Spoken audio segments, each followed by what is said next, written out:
Participam deste programa especial o presidente do LIDE-RS, Eduardo Fernandes, o ex-secretário da Fazenda do Rio Grande do Sul, Odir Tonnelier, e o diretor-geral da Ubra TV, Walter Kurrenbecker. Boa noite a todos, sejam bem-vindos. Boa noite. Boa noite. Bom, vamos começar o nosso debate, vamos começar o programa de hoje discutindo as pesquisas eleitorais para o pleito deste ano.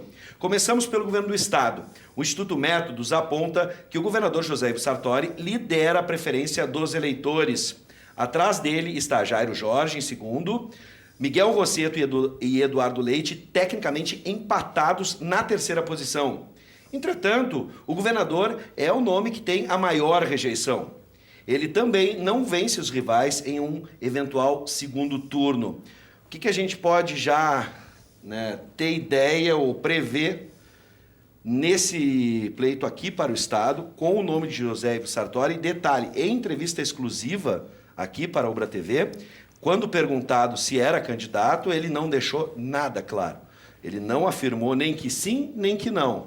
O que vocês esperam disso? Começa com o Eduardo, depois o doutor Odir. Bom, boa tarde, Guilherme. Boa tarde, secretário Odir, Walter. Uma satisfação estar aqui com vocês. Eu acredito assim, o governador Sartori deve ser candidato à reeleição. Ele tem um papel importante nessa política dos últimos 4 anos, de uma coragem de ter tentado enfrentar situações do governo muito difíceis. Então, essa coragem que ele teve de tentar levar pautas importantes à frente, fizeram com que a rejeição dele também ficasse muito alta. Em contraponto a isso, os empresários, eu acho que o setor produtivo tem visto isso como essas reformas que ele propõe, que tem tentado fazer no Estado, muito importantes. Então, uma coisa que eu vejo que o Estado sofreu muito e tem sofrido nos últimos anos é essa falta de continuidade. Então, ele acaba sendo um candidato forte porque se precisa ter um plano de Estado. Parar de ter planos de governo, onde chega um governo e faz uma estratégia, chega outro governo e derruba aquela estratégia e faz outra coisa. Então, essa importância de um plano de Estado mostra, talvez, que a sociedade esteja um pouco mais pautada a querer alguma continuidade. Então, dessa forma, continuidade se fala de um governo aquele que já está, ou algum governo que queira seguir uma linha daquilo que tem sido feito até o momento. Agora, Odir, o Eduardo falou no setor produtivo. Dá para a gente entender que, por exemplo, essa liderança, esses primeiros números podem vir do interior, emanam do interior do Estado, do setor produtivo. E aqui eu quero a opinião de quem já foi governo. Existe realmente uma regra no pleito aqui no Rio Grande do Sul que é difícil ou quase impossível uma reeleição? Boa tarde. Muito obrigado aí pelo convite. Uma satisfação aqui estar neste debate aí, né? Bom, acho que o governador Sartori, ele tem uma base forte porque o seu partido é forte, seu partido é arraigado no interior, e ele tem essa tradição aí de chegar, muito raramente deixou de chegar no segundo turno nos últimos 20 anos, eu acho que uma vez só, se não me engano aí, né? Isto indica que o partido, sim, tem peso, especialmente o PMDB e o PT, que é o partido que também tem peso, um partido que nos últimos 20 anos foi para o segundo turno em todas as eleições que aconteceu, sendo que 2 delas venceu. O próprio hoje candidato Miguel Rosseto participou uma dessas vitórias eleitorais, sendo vice-governador, depois disso sendo ministro, portanto é um candidato que não só entende do Rio Grande do Sul, mas ele também, que é para mim, eu como fui secretário da Fazenda, acho da maior importância esta situação de que, esse conceito de que o Rio Grande do Sul não é uma província aqui isolada.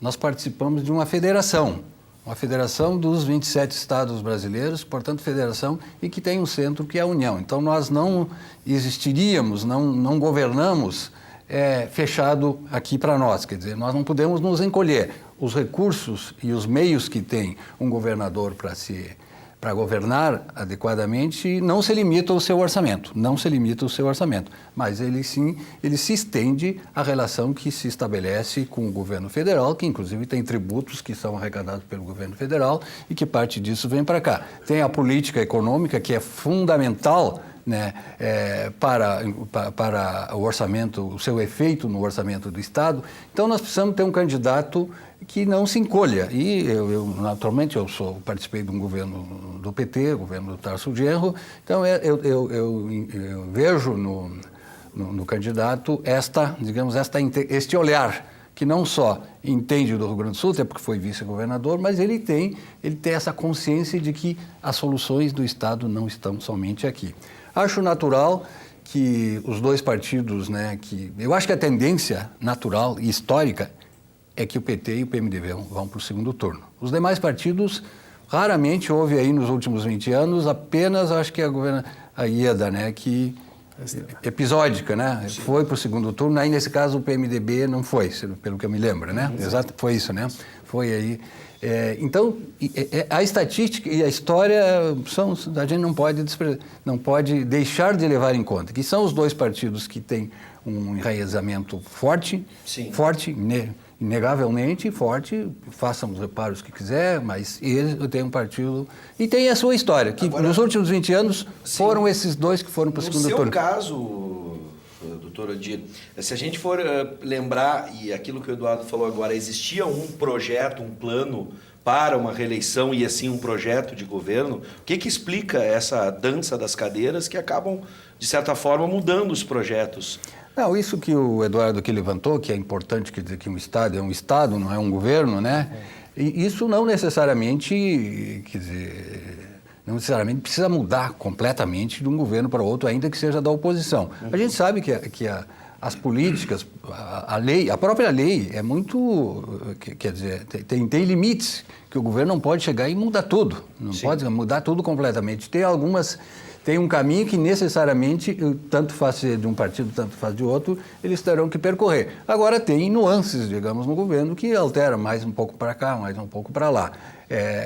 No nosso caso, a gente pode salientar exemplificativamente que o governador Sartori apostou muito em privatização e nesse conceito de que o Estado não deve administrar nem sequer um banco, nem uma companhia de energia elétrica, etc., etc., por um conceito ideológico, respeitável, mas é uma diferença que tem conosco, uma diferença, diga-se de passagem, grande, até porque nós eu diria, para mim, matematicamente não se justifica, isso não soluciona o problema do Estado, o fato de vender o Bansul, vender a CEL, vender qualquer... não soluciona, é apenas uma opção política.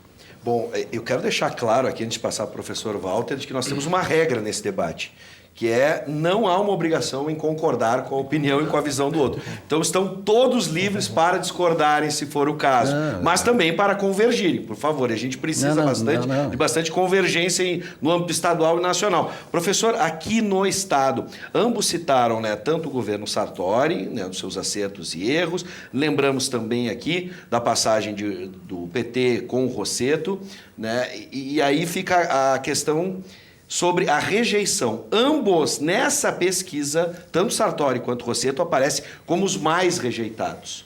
Como é que a gente pode entender esse pleito agora, onde temos dois nomes fortes, mas ambos têm uma grande rejeição?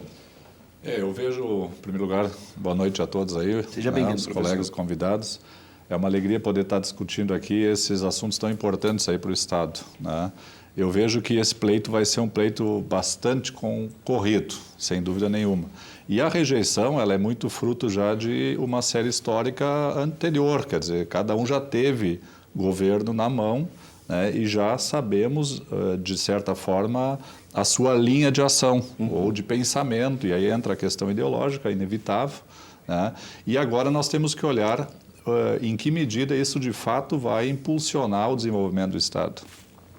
Pode ser feita uma análise dos dois tipos de governos que estão aí.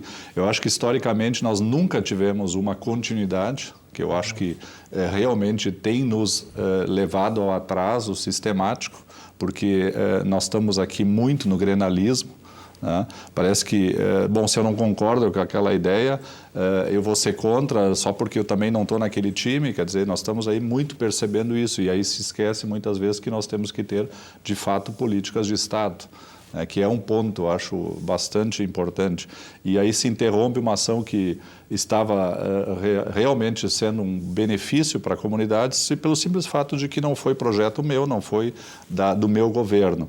Isso a gente tem percebido. Por exemplo, até pequenas ações como uma ponte, por exemplo, não foi eu que consegui, não foi eu, às vezes se trava, e o desenvolvimento que a gente precisa, ele não anda. Eu acho que nesse momento o eleitor vai se dar conta muito disso, vai fazer essa análise, e é preciso que eu faça, né, para ver aquele que pensa de alguma forma para um bem comum, que é o que todos nós queremos. O Estado tem que avançar, nós estamos parados, nós estamos enxugando gelo em alguns lugares, né, o tempo todo, e não avançamos porque não há entendimento, não há compreensão, não há minimamente um projeto de Estado futuro. Agora, professor, e faço essa última pergunta a respeito do Estado aqui, rapidamente, algum outro nome nesse pleito aqui? Estou lembrando de Jairo Jorge, estou lembrando do Luiz Carlos Reins, do PP. Algum outro nome pode fugir desse granalismo, ou ambos vão cair? De certa forma, Jairo Jorge vai se alinhar mais à esquerda, ou o Reins vai também mais à direita?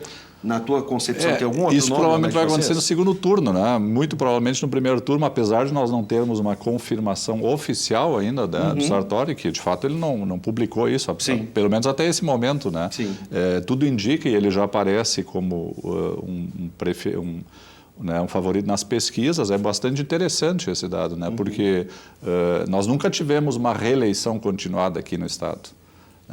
E alguém que também mexeu com pontos nevrálgicos aqui da economia, no sentido de tirar um pouco da carga e da pressão e da força que está sobre o Estado aqui no governo, isso realmente gera uma rejeição ao natural. Sim.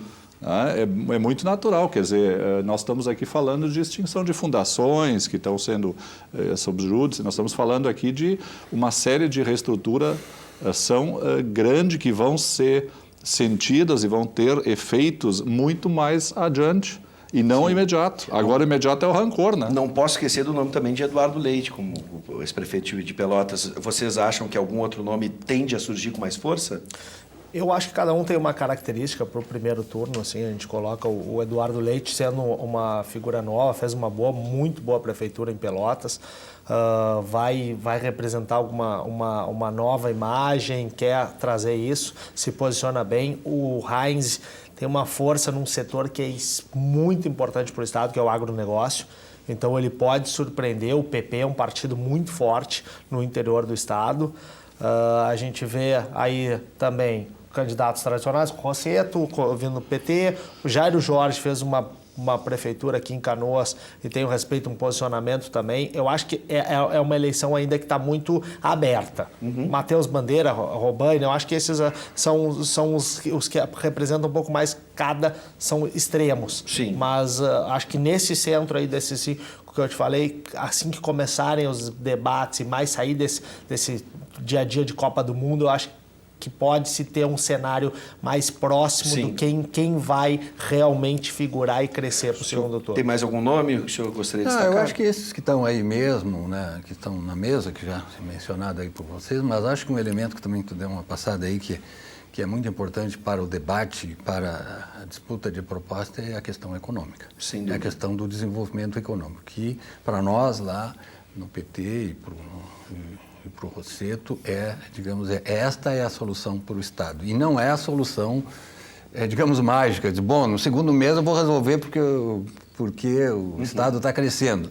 De fato, é um projeto de Estado e de que ao longo do tempo, que a médio prazo, ao longo do tempo, pode resolver. Mas o Rio Grande do Sul, e vai atrás do Brasil, o Brasil junto também, precisa efetivamente precisa de um crescimento razoável para bom da sua economia. E para isso, o governador tem sim tem influência, não só administrando aqui a própria casa, mas o Estado do Rio Grande do Sul tem uma tradição de ter governadores com expressão política em Brasília. Sim, com relação não a é, Brasília. o presidente da República, protagonismo, claro.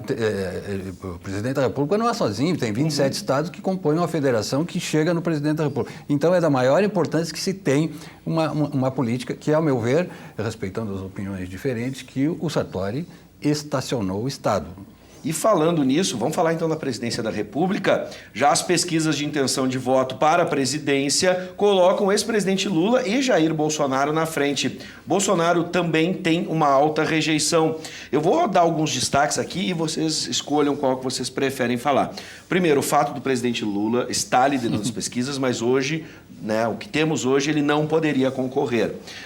Tem também informação de Jair Bolsonaro, que recuou na sua posição de não participar dos debates, agora afirma que vai participar. Nomes que podem crescer como Marina Silva, Ciro Gomes e Geraldo Alckmin. E o fenômeno que tem aparecido nas pesquisas, que é o fenômeno branco nulo. Vai aparecer nessa eleição aquela velha... Eu acredito, velha, essa demanda do povo brasileiro, eles não nos representam, se intensificou agora, mas não é de hoje. Eduardo? Bom, a gente vai ver nessa eleição realmente. A gente tem visto cada vez mais essa rejeição à classe política. E essa rejeição à classe política, o político não nos representa e coisa, e isso acaba se transformando em votos brancos e nulos, que eu acho que é uma pena muito grande, é muito ruim isso, porque o grande elemento onde a sociedade pode fazer a mudança é através do voto. Então, ela se eximir desse voto, dessa situação é muito ruim. Mas realmente a gente vê esse crescimento cada vez maior, independente da linha, se parece assim, qualquer um, vamos rejeitar. Tá lá político, colocou o crachá de político, é a rejeição, independente da pessoa. Então, infelizmente, eu acredito que a gente vai ter uma continuidade nessa situação. Em relação a essa parte do ex-presidente Lula, a semana passada eu fiquei sabendo de um número que até me chamou muito a atenção. Se 24% da população no país não sabe que ele está preso.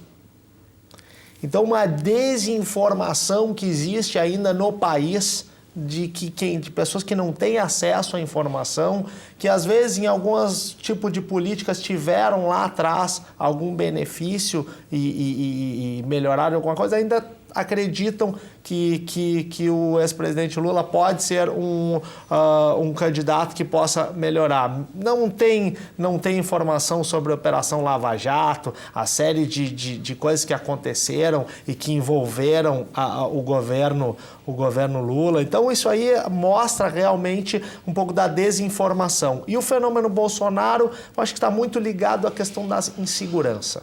Sim. A questão da segurança pública mesmo. A questão, o pessoal, a segurança é o principal, então eu acho que esse fenômeno tem vindo. Então, claro, eu acredito que é essa linha.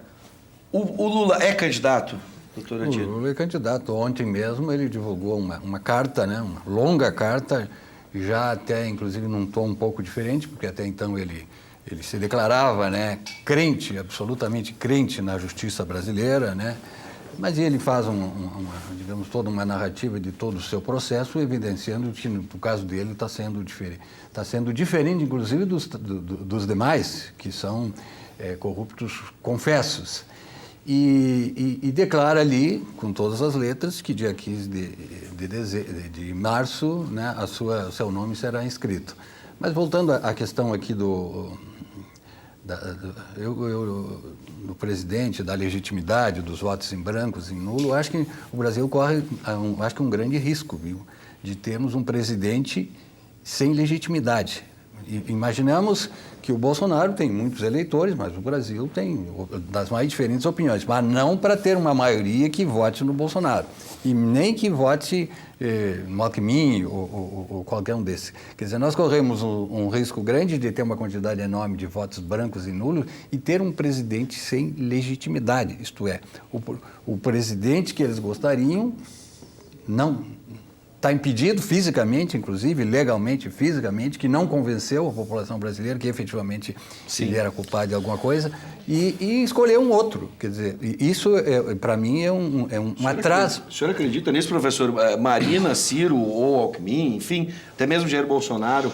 nós estamos vivendo... Não tendo essa legitimidade, a gente já viu o que aconteceu agora há pouco. Foi exatamente. Esse governo não tem legitimidade, a gente sabe disso. É um risco enorme que está se correndo, não tem dúvida. Agora nós também vivemos uma situação surreal, né? Quer dizer, nós estamos com um presidente, um ex-presidente, encarcerado, julgado pelos tribunais e pelas cortes que nós reconhecemos como legítimas nesse país, e ele é o primeiro da pesquisa. Quer dizer, é uma coisa surreal, no mínimo surreal. Agora, claro, se alguém fala, não, são 30%, 20% é o eleitorado dele, ok, mas e os outros 70%? Não vai ter legitimidade também, quer dizer, nenhum dos candidatos está se apresentando aqui agora, né? E nós corremos aí o risco grande dessa instabilidade total. Nós, de novo, surgiu um salvador da pátria, o que também para nós, nesse momento, para mim particularmente, me assusta, porque essa experiência nós também já tivemos. E aí, de novo, repetindo, né? O que nós queremos enquanto projeto de país? Quer dizer, nós não conseguimos, será como brasileiros, sentar e pensar um pouquinho em políticas de desenvolvimento, de inovação e que vão e põem o nosso país para dentro de um cenário internacional que há muito tempo nós já perdemos, seja no ranking da educação, seja no ranking do desenvolvimento, seja em todos os indicadores. Quer dizer, isso é fato. Isso não é papo, são dados estatísticos internacionais, mundiais, quer dizer, e nós não conseguimos, e estamos aqui agora de novo, né, começa, não, mas ele é contra mim, outro é a favor, e nós não conseguimos sentar um minuto para nos unir, né? E aí a gente sempre fala, assim, há exemplos de outros países que, pô, tudo bem, eles têm as suas divergências, mas na hora sempre pensam a sua bandeira. E nós não conseguimos fazer isso aqui ainda. Fiquei vendo aqui os nomes, se algum deles teria essa possibilidade, porque afinal de contas Ciro Gomes já transitou por dois lados, Marina Silva também, de certa forma. O Meirelles já foi ministro de ambos os governos. Quer dizer... Apenas Geraldo Alckmin, que aí sim, a gente consegue ver a separação, o presidente Lula também, de certa forma, e Jair Bolsonaro. Bom, a gente vai parar por aqui agora para esse assunto. Na sequência, no próximo bloco, nós vamos conversar sobre economia. A gente parou de falar de política, mas com certeza a gente vai falar sobre política, porque economia e política, pelo que a gente já viu no primeiro bloco, andam juntos. O governo federal decidiu manter o índice da taxa básica de juros e ainda o aumento do preço da gasolina aqui no Rio Grande do Sul. Nós já voltamos, fique por aí.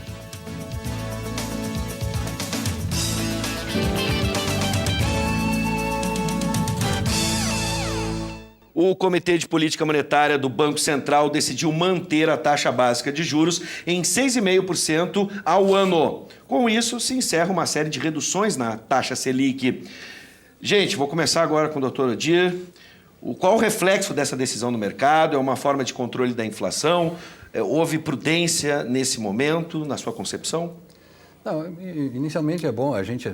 Estamos aqui num debate entre nós meio que especializado, assim, por assim dizer, mas é importante dizer para os nossos telespectadores até o que eu acho. Quer dizer, especialmente neste patamar, a Selic a 6,5%, a 7%, ou 8%, a 5%, tem pouquíssima importância para 98% da população brasileira, que continua pagando o seu cheque especial de, creio que, 60%, 80% ou até 100% ao ano.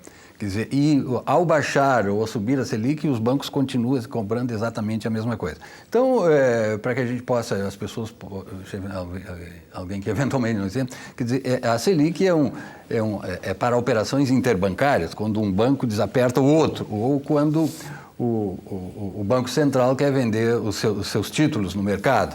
Então, na prática, na vida de 98% dos cidadãos brasileiros, tem pouca importância e às vezes funciona, como tu disseste, como um sinal. Olha, agora é prudência e tal para o mercado, mas na vida prática dos brasileiros ele não tem efeito e só interessa, digamos, para quem tem dinheiro.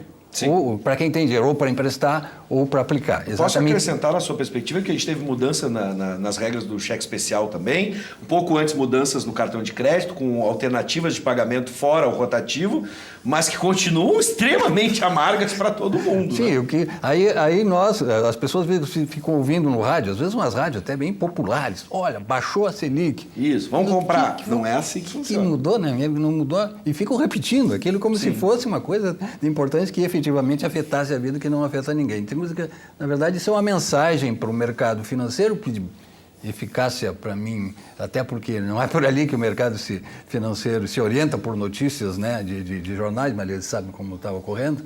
Então tem ali esse sinal sutil assim, de que, bom, agora, para controlar a inflação não foi, porque o maior controle da inflação, efetivamente, é o desemprego, Sim. é a baixa renda das pessoas, é a falta de investimentos, sem dinheiro no mercado, isto é, o governo diretamente não bota mais dinheiro na economia e também os empresários, pela política, pela recessão, digamos, não geram mais emprego e, portanto, não geram renda. Então, o consumo baixa. Sim. Então, isto é o maior, quer dizer, a inflação é resultado disso. Aí a taxa de juros tem uma importância muito pequena, agora câmbio sim, na medida que digamos, é barato comprar de fora, né, e caro vender, mas é um outro debate que a gente pode fazer. Mas está atrelado, de certa forma, a gente pode falar da alta do dólar.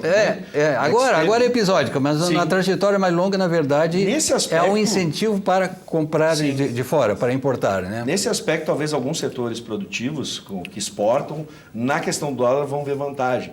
Mas quando se baixou, vinha na série de reduções da taxa Selic, vocês que representam o empresariado, vocês conseguiam ver perspectiva para o investimento, para o crescimento, e mesmo assim agora interrompe a série de quedas e vem, por exemplo, a paralisação dos caminhoneiros, que vai ter impacto, já está tendo impacto na produção. Eu respeito a posição do secretário, eu só discordo de alguma coisa que a taxa Selic impacta só em 2% da população. Eu acho que ela impacta muito mais no momento que ela impacta no setor produtivo. Então, tu tem uma redução de 14 para 6,5 na captação dos juros, porque a captação das empresas, as empresas precisam se financiar de dinheiro para gerar desenvolvimento e nessa forma, no momento que geram desenvolvimento, elas geram empregos. Então, realmente, se tem uma diminuição do custo do capital para a empresa poder investir. Então, eu acho que o impacto é grande, se operar com juros de 14% é uma coisa surreal. 14 nominal, né? 14 nominal, 14 exato. nominal, Isso. né? E agora dizer, na verdade, o juro real nós podemos dizer que está igual. Por causa da inflação na época era 10. Sim. Então, a gente... A inflação hoje é 2 para 6,5, quer dizer, o juro real continua exatamente a mesma coisa. E a gente colocando isso, então, tendo essa situação, eu vejo que tem esse impacto, é importante se baixar os juros, baixar a taxa Selic para ter uma política de que as empresas possam captar e gerar desenvolvimento, sim. Na questão do dólar, que tu colocasse, a gente teve alguns dias atrás com o presidente do Banco Central e colocou que as reservas que o governo tem, que são mais ou menos 380 bilhões, eles vão usar dessas reservas para não ter um descontrole cambial e não gerar uma inflação e um aumento dos custos, como aconteceu com a Argentina, como aconteceu com alguns outros países. E exatamente o governo tem, aqui numa linguagem nossa, swaps cambiais que tem feito e tem agido de uma forma mais agressiva para não ter um descontrole. Isso mas é positivo mesmo para vocês? Sim, porque tendo um descontrole do câmbio, imagina a gente trabalhando hoje com um custo, tu trabalha com um custo de $1 a 13,80, em 2, 3 dias o dólar vai a 4, como é que se repassa isso numa economia que está patinando e coisa? Então, é importante que o governo mostre que tem a força e que não vá deixar o câmbio desandar. E isso não é um pouco pela instabilidade política do país, e também por efeitos externos de políticas do Trump, políticas da China, políticas de protecionismo, que isso não tem como o país, não tem o que ele fazer para sanear. Então tem que fazer algumas políticas que possam, dentro do mercado, não impactar tanto dentro da economia. Gerando uma certa estabilidade.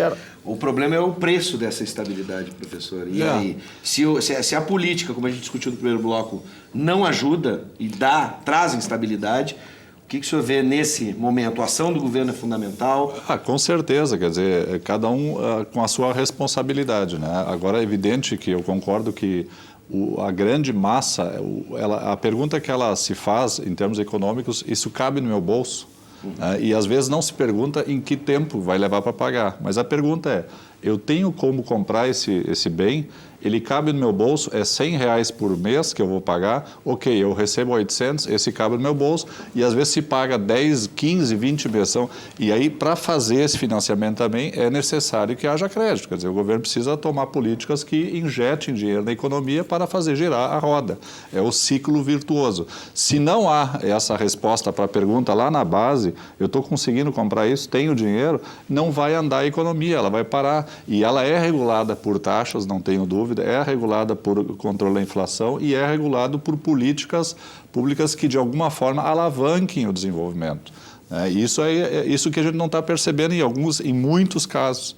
Né? Quer dizer, paramos, e aí não há, de um lado, o crédito que não chega, do outro lado, não há um impulsionar para o setor produtivo acreditar nas políticas adotadas para que eles também comprem mais máquina e façam o ciclo virtuoso andar, né? Então, quer dizer, é um conjunto de fatores e não se pode nunca pensar numa ação isolada e muito menos a taxa baixou, não baixou. Ela reflete sim, mas ela tem que ser pensada num conjunto de fatores, né? Senão ela não vai trazer um desenvolvimento da economia. Talvez de tudo que a gente tenha dito agora, dólar, taxa Selic, esse tem uma influência direta no nosso dia a dia. E não importa se é um grande empresário ou se é um cidadão, você que está nos assistindo, um cidadão comum, assim como eu. Aqui no Rio Grande do Sul, uma pesquisa do Procon de Porto Alegre comprovou que nós já esperávamos. O preço da gasolina aumentou nessa semana. Isso aconteceu depois do governo alterar o valor base para o cálculo da arrecadação de ICMS. Com isso, o imposto subiu 11 centavos por litro. E aqui a gente vê o que o doutor Odir falou em determinado momento, na responsabilidade do governo do Estado, né, e uma questão energética, que, de certa forma, tem a Petrobras, tem o governo federal nisso, mas aqui a gente vê a participação direta do Estado. Como é que a gente pode pensar agora a gasolina? Isso sim vai ter influência direta, acho que no nosso pão, por exemplo. Sim. Não, isso é uma questão, às vezes, que eu me pergunto. Aparentemente, quer dizer, o governador Sartori tem apoio aqui, representado, se eu posso dizer, apoio dos empresários. Mas como é que os empresários enxergam a alta expressiva da gasolina no governo Sartori? Quer dizer, essa é provavelmente digamos, um efeito econômico muito maior do que, eventualmente, extinguir uma outra fundação pequena que, diga-se de passagem, não demitir, eu acho que 10% dos funcionários, porque era impossível. Foi só um ato simbólico, não sei se concorda comigo. Agora, o preço da gasolina, o imposto cobrado pelo governo do Estado tem um efeito econômico. Acha que falta pressão, por exemplo, o senhor citou os empresários agora, falta pressão. Num determinado momento, quando a paralisação dos caminhoneiros aconteceu, todo mundo vislumbrou uma possibilidade de pressionar o governo, não só no diesel, mas também na gasolina. O senhor acha que falta pressão? Faltou pressão? Eu acho que há aí aqui um pouco separado, acho que, né, o professor, como mencionou, um pouco de separação, eu apoio o governo independente do que ele faça, porque ele é do meu lado. Eu sou politicamente simpatizante com ele. Eu acho que os empresários não pressionaram o Sartori para ter uma postura melhor em relação à economia do Rio Grande do Sul. Ele não foi para Brasília defender o Parque Naval de Rio Grande. Quer dizer, vocês imaginam o efeito que teve em Rio Grande, em toda a região e no Rio Grande do Sul, a paralisação e o abandono total de toda aquela infraestrutura produtiva. Quer dizer, isso teve um efeito econômico, eu estou falando aqui no Rio Grande do Sul, mas se a gente considerar o efeito nos demais estaleiros que paralisaram no Brasil inteiro, isso teve um efeito no PIB, a ação da Petrobras. A Petrobras tem um peso no PIB enorme, enorme. E digamos, um potencial, estimulador da economia brasileira estava centrado na Petrobras, que era a maior empresa, uma das maiores do mundo. E não houve uma postura aqui, não sei por que razão, do próprio governador Sartori, de defender a indústria naval de Rio Grande. E a outra questão também, os empresários não fizeram uma rejeição referente ao aumento do ICMS, que foi Vamos expressiva. Ver se sim ou não, pelo menos o LIDE se manifestou dessa forma. Apoiaram a extinção das fundações, arrecadação de impostos. A gente já discutiu isso aqui. Eu gosto de falar bem da Petrobras, do desenvolvimento. Petrobras foi usada durante anos como instrumento para que o governo se mantivesse. Nós acabamos com uma empresa de petróleo, conseguimos fazer o que é impossível no mundo, deixar uma empresa de petróleo com prejuízo. O governo acabou com a Petrobras. Os últimos governos acabaram. O governo Dilma dilacerou a Petrobras, usou como instrumento para manter uma política de preço e acabou. E hoje a gente está pagando essa conta, quando entra um novo presidente, para tentar botar a coisa num patamar normal, porque tem que pagar a conta de uma empresa que foi vendida por 40 bilhões, enquanto ela valia 5. Então, foi usado como instrumento de governo. O que a gente acha? O que eu acho? Que o principal, olhando no preço da gasolina, o que é o principal problema? Quebra do monopólio. Você tem que quebrar o monopólio do petróleo. Por que não tem? Onde é que o mercado ele se regula da melhor forma? Com livre concorrência. Qual é a melhor forma que a gente possa escolher, como tu possa escolher quanto é a tua gasolina que tu vai pagar? No momento que chegar outras empresas que possam fazer o refino do petróleo e possam estar aqui. A gente está colocando, a gente vai ter que olhar uma empresa, olhando uma política do Temer, uma política do outro que for, ou de qualquer governo, que vai ter que ajustar, porque a gente vai estar sempre na mão daquela empresa. O que a gente tem que olhar, e o povo tem que começar a olhar, e pressão de empresário, e pressão da sociedade vamos acabar com esse monopólio para que ele não seja usado como política de governo, para que a gente possa ter uma influência melhor na escolha disso. E exatamente a gasolina, como tu falaste, esse preço que vai aumentar sim, vai aumentar o preço do pão, vai aumentar, porque hoje a gente é refém de um único modal, o modal rodoviário. Por quê? Porque não se investe em ferrovia, não se investe em hidrovia, então a gente cada vez mais refém daquele monopólio de uma empresa que já foi usada para governos para estimular uma economia de uma forma não correta. Mas aqui no estado, por exemplo, o governo Sartori, com a questão do ICMS, tem espaço ainda para apertar mais? Ou se correr o bicho pega? Deveria. Nós, precisa arrecadar, a gente sabe como empresários, somos totalmente contra qualquer tipo de aumento de imposto. Isso é claro. Porque não existe mais espaço para quem queira desenvolver, para quem queira produzir e empreender, pagando o que já se paga de impostos. Bom, professor, eu citei aqui o gás, 4,4% também no gás, no GLP. A população, agora vamos falar de todos. De novo a população, né? Sufocada. Quer dizer, há uma teoria toda e a população se pergunta em que medida isso impacta no meu dia a dia. Nós somos hoje, como brasileiros, orgulhosos de dizer que nós temos uma Petrobras. O petróleo é nosso. Agora, vais na bomba de combustível, nós temos o combustível mais caro da história, quer dizer, comparativamente com os outros países, todos já viram os dados. Quer dizer, então o que está acontecendo? É nosso, de fato, esse petróleo? Essa empresa, ela está a serviço do povo? Nossa. Não, mas aí que eu pergunto, quer dizer, e o que está se fazendo com ela? Então, essas são as coisas que não fecham. Quer dizer, se ela é nossa, ela tem que ser bem gerida, tem que ser autossuficiente e tem que nos dar condições de tocar o nosso produto aqui dentro, com gasolina a um preço de mercado internacional, razoável, ou justo, ou correto, né? E nós temos uma série de dúvidas quanto a isso. E o que se vê que ela foi realmente tomada, essa empresa, né? Foram feitos contratos e maracutaias absurdas que geraram todas essas investigações, que estão levando um monte de gente para dentro da cadeia. Isso é o que está se vendo, quer dizer. Né? Então, aí a gente fica assustado. E agora, por uma greve e aí sim o problema nós só temos um modal, né? Quer dizer, cadê a infraestrutura desse país? Nós estamos com ferrovias paradas aí que poderiam receber uma injeção e uma decisão política, né, para que elas cumprissem o seu papel.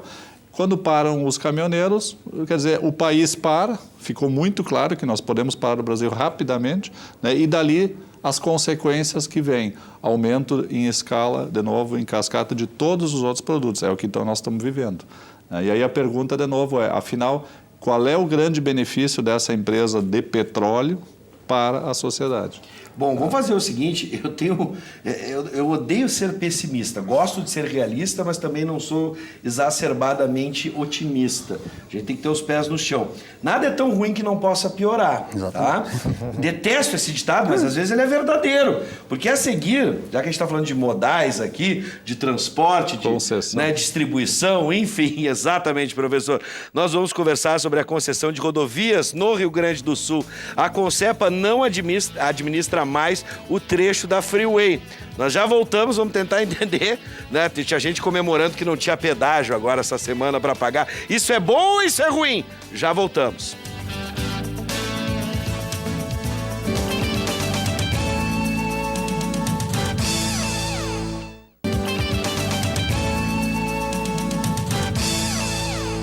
O governo do estado pagou os salários dos servidores que ganham menos de R$2.000 nessa semana. O próprio governador José Ivo Sartori alertou na entrevista que concedeu para o BraTV, a gente falou no início do programa, entrevista exclusiva, ele alertou que as finanças do estado seriam afetadas pela greve dos caminhoneiros e a gente também falou sobre isso no segundo bloco. O governador também afirmou que o Rio Grande do Sul corre risco de se não adotar as medidas de austeridade, o governo do estado ou então o estado se perder nas suas finanças. Qual é a realidade do Rio Grande do Sul e qual o desafio para o próximo governante? A gente sabe, vou começar com o doutor Edir novamente, que o governo Tarso tinha, né, as suas posições, né, buscou os investimentos e os recursos do seu jeito. O governador já aplica um outro método onde busca essa austeridade. O que a gente pode, um pouquinho de cada coisa, promover investimentos, mas também ser austero, de certa forma?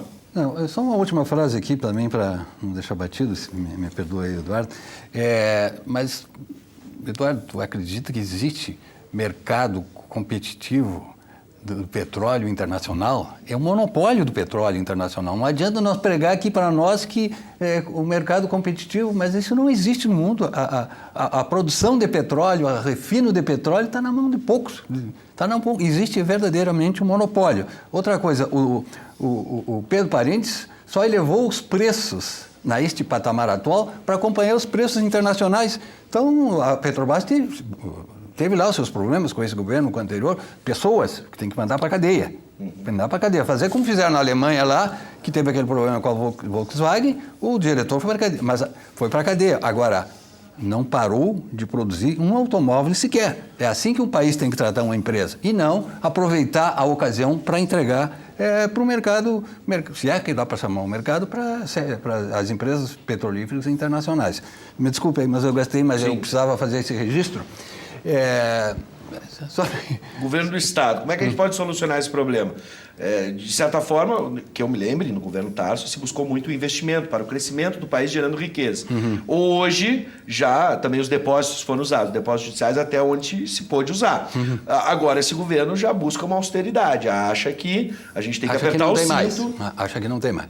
Não, isso é uma diferença que até certa contradição, porque a rigor, digamos, o governador Sartori tem mais apoio dos empresários do que tinha o governador Tarso Genro. No entanto, foi o governador Tarso Genro que olhou para a economia e se preocupou mais e acreditava que a solução para o Estado, a solução estrutural, para a chamada desequilíbrio estrutural das contas, ela está na economia do Estado, está na produção, está numa equação produtiva capaz de, com todos os seus efeitos positivos, os efeitos sociais, como emprego, etc., tudo isso repercute na arrecadação, mas ter um papel importante na economia nacional e até na economia internacional, porque o Rio Grande do Sul é um exportador. Então, nós temos que ter um projeto, especialmente de coisas que agregam valor, isto é, tecnologia, isto é, ensino, porque senão nós vamos ficar produzindo aí soja, etc., que nós vendemos lá soja, e depois temos que comprar todos os seus subprodutos. Então, quem efetivamente que tem um projeto econômico, de crescimento econômico do Rio Grande do Sul, o Tarso teve. O governador Sartori, com esta, digamos, a pregação da crise, eu costumo dizer que ele chamou a crise. E a crise é uma coisa que está sempre na porta, né, de qualquer um. Às vezes a gente está bem, mas a crise está na porta. Agora, se chamar ela entra. Ela entra. Ela rouba a porta e se Eduardo, que a gente tem pouco tempo, mas acho que a perspectiva é interessante. Na medida em como promover o investimento, mas se a gente tem déficit na nossa estrutura. Eu vejo que o governo ele tem crescido seus tentáculos para muitas áreas. Enquanto o principal hoje que a gente possa colocar é segurança, saúde e educação. No momento que o governo está cuidando de uma rodovia, ele tem uma empresa de energia, ele tem uma empresa de petróleo, ele tem uma outra coisa, tudo ele está fazendo, está tirando energia, está aumentando o tamanho, isso tudo tem custo, aumentando um tamanho onde ele possa drenar num serviço que são os serviços essenciais. Então, eu acho que essa política expansionista de um governo cada vez maior, ela impacta diretamente na sociedade. Então, um modelo de PPPs, um modelo de concessão, é o modelo que vai ser o melhor. Porque, vamos colocar essa política dos pedágios da Concepa. Hoje, não vão mais pagar pedágio. Nada disso. Todos nós aqui, eu não uso, nunca passo pela Freeway. Eu estou pagando a conta lá da Freeway. Porque eu não tenho pedágio, o Estado está pagando aquela conta. Todo cidadão do Estado está pagando uma conta de uma rodovia onde não usa. Agora, quando ela é pedagiada, quem paga por aquilo lá, por aquele serviço, é quem está usando. Como qualquer coisa na vida. Se paga quando tu está usando por um serviço. Agora a gente vai ver um governo sem dinheiro que não vai conseguir dar a assessoria necessária para aquela rodovia, que era considerada uma das melhores do país. Os municípios já estão, os prefeitos já estão em estado de calamidade por não saber como é que vão drenar o sistema de SAMU, porque vão ter que prestar o atendimento dentro da rodovia. Então, é essa situação que a gente tem que ter, essa cultura, não vamos pagar. Na verdade, todos nós estamos pagando uma conta. Quando a gente acha que nada é de graça, não existe almoço grátis, nada é de graça. Então, sempre quando a gente acha que a gente não está pagando uma conta, pode ter certeza que a gente está pagando e muito mais indiretamente. Então, essa é a grande recado que a sociedade tem que entender dessa situação. Bom, vamos lembrar aqui, por exemplo, o edital de licitação para a concessão, e agora a gente vai falar da Concepa, da Freeway, para a concessão de 4 rodovias aqui no Rio Grande do Sul, foi publicado pelo governo federal. Uma delas é a BR-290. O contrato com a concessionária que administra o trecho da Freeway já terminou e devem ser concedidas também, então, a BR-101, a 386, a 470, a 116 e a 448, essa nova rodovia que a gente tem aqui na região metropolitana, que desafogou, mas essas praças, tendo pedágio, devem ser instalados, então, nessas estradas. Eu já fico pensando, já volta todo mundo da BR-116, né? Isso. E aí, professor, em cima dessa perspectiva, vamos ver, o governo do Estado, aqui a gente falou que o governo do Estado já tem a sua empresa que administra as suas rodovias, e agora o governo federal vem pelo DENIT administrar outras. E aí? Aí se fica assim bastante evidenciado o tamanho do descalabro e da falta de planejamento que nós estamos vivendo. Quer dizer, é o fim da rosca, como diria o outro, né? Nós chegar ontem, foi ontem, né? Liberaram as cancelas, acabou, como se de fato ninguém soubesse o término do contrato, o dia do término. Sim. Quer dizer, não houve planejamento, não houve, as partes não chegaram a acordo para que se evitasse esse momento, né? Então nós estamos vivendo realmente um descontinuamento completo de todas as ações e planejamento. Posso dar um exemplo, professor? A gente poderia, por exemplo, se pede muito ferrovia, poderia-se fazer um plano de concessões para ferrovias? Que devia estar correndo paralelo, quer dizer, nós temos que parar de pensar numa modalidade só. Isso já devia estar sendo na continuidade, né?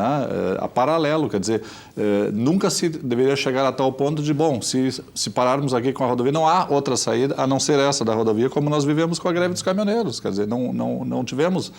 E isso que está engessando cada vez mais o nosso país e nós não conseguimos avançar.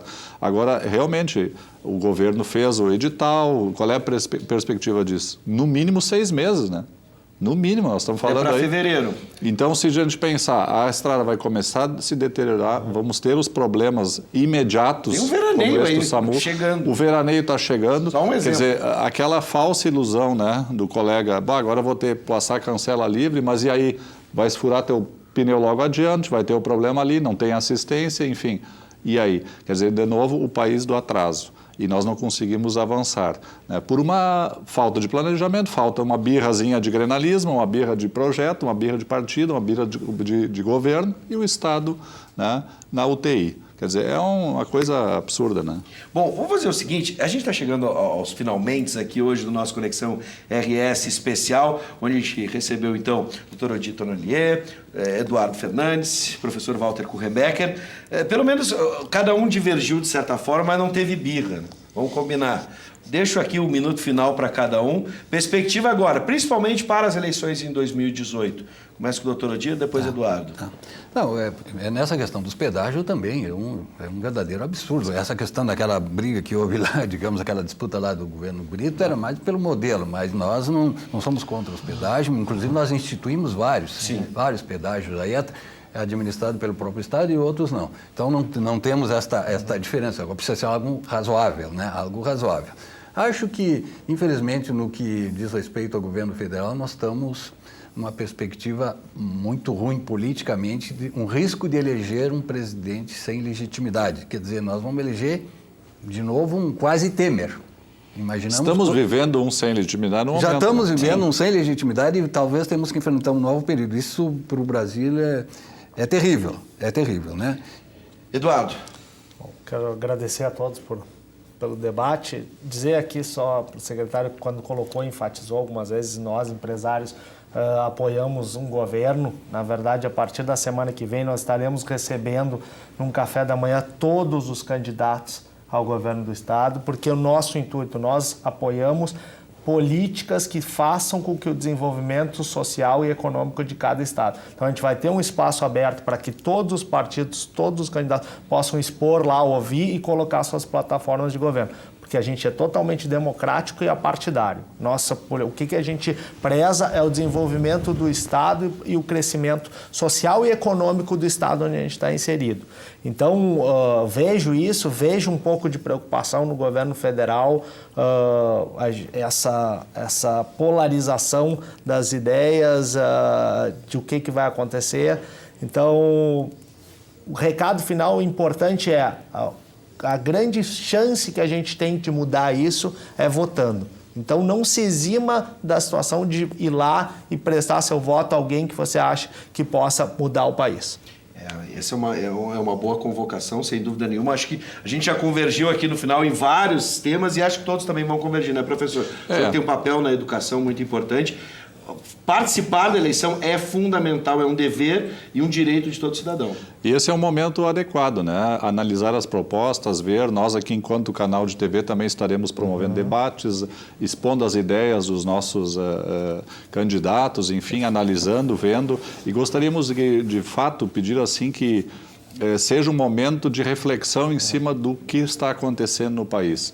Lava Jato, falta de ética e tudo, e que a gente faça um retorno àqueles valores mais fortes, né, que são o princípio da ética, do respeito, da transparência, né, do lidar com o que é público como sendo um bem de todos, da coletividade, enfim. Isso precisa ser avaliado, precisa ser visto, né, e para que pare um pouco essa cara de pau que a gente vê aí no mercado, né, em termos de política também, né? Então é isso aí, é o nosso desejo, que venha um governo que de fato faça com que o desenvolvimento aconteça. Bom, essa é a nossa ideia aqui no Conexão RS, que esse debate que começou aqui, em alto nível, continue aí com você. Vamos debater as nossas ideias para um Brasil melhor.